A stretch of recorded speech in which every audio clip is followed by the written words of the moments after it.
Hi all, இன்றைக்கி ஒரு சிம்பிளான டேஸ்டியான இறால் ரெசிபி பார்க்கலாமா? இதை நீங்கள் சுடு சாதத்தில் போட்டு பிசைஞ்சு சாப்பிட்டாவே அவ்வளோ டேஸ்ட்டாக இருக்கும்.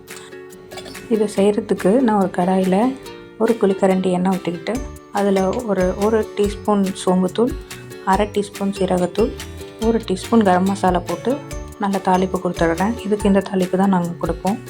இதில் கொஞ்சோண்டு கருவேப்பிலையை போட்டு பொரிக்க விட்டுருங்க.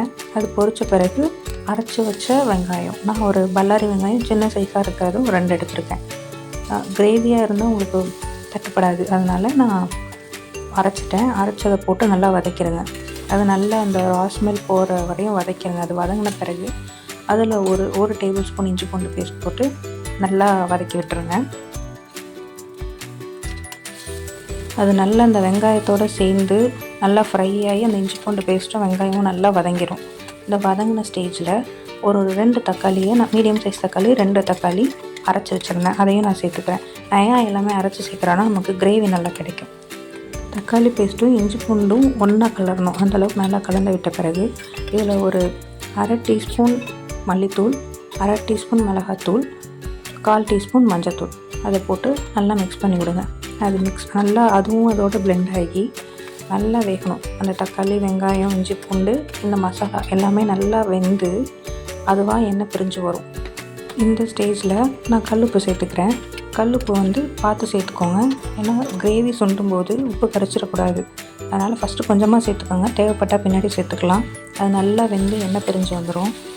இப்போது நம்ம கழுவி வச்சுருந்த இறாலை போட்டு ஒரு பரட்டிடலாம். இறாலை கழுவும் போது மஞ்சத்தூள் போட்டு எல்லோரும் கழுவுவோம், அதை மாதிரியே கழுவி நான் இப்போ இறாலை போட்டு பரட்டி விட்டுடுறேன்.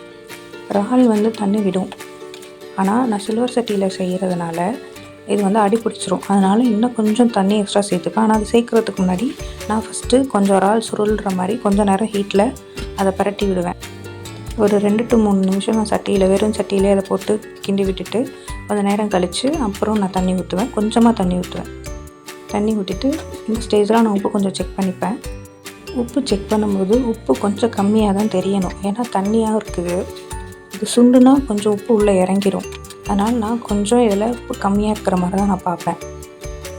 இப்போது நல்லா நமக்கு சுண்டி வந்த பிறகு பாருங்கள், இந்த மாதிரி கிரேவி கன்சிஸ்டன்சியில் இருக்குது.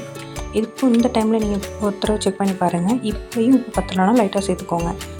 எனக்கு இந்த ஸ்டேஜில் உப்பு கரெக்டாக இருக்குது, அதனால் நான் உப்பு சேர்க்கலை. இதில் நான் லாஸ்ட்டாக பெப்பர் தூள் மட்டும் சேர்த்துக்கிட்டேன். அது ஒரு அரை டீஸ்பூன் சேர்த்துக்கோங்க. எனக்கு இதில் எல்லா நான்வெஜ்லையுமே லாஸ்ட்டாக பெப்பர் தூள் சேர்க்குறது பிடிக்கும், அதனால் நான் சேர்த்துருக்கேன். லாஸ்ட்டாக கருவேப்பிலை போட்டு நீங்கள் நல்லா கிளறி விட்டு அதை சர்வ் பண்ணி பாருங்கள். இது இட்லி, தோசை, சப்பாத்தி, வெறும் ரைஸ் எல்லாத்தோடையும் சூப்பராக இருக்கும். இது நீங்கள் ஹோட்டலில் வாங்கி சாப்பிட்ணுன்னு அவசியமே இல்லை. நீங்கள் ஒரு 1/2 கிலோ ப்ரான் வாங்கினீங்கன்னா உங்கள் வீட்டில் உள்ள 4 பேர் தாராளமாக இதை வச்சு சாப்பிட்லாம். வீட்டிலே செஞ்சு சாப்பிட்லாம், ஹெல்த்தியாக சாப்பிட்லாம், நல்ல டேஸ்ட்டாக இருக்கும். கண்டிப்பாக இந்த ரெசிபி ட்ரை பண்ணி பாருங்கள். வேறு ஒரு ரெசிப்பியில் நம்ம பார்க்கலாம்.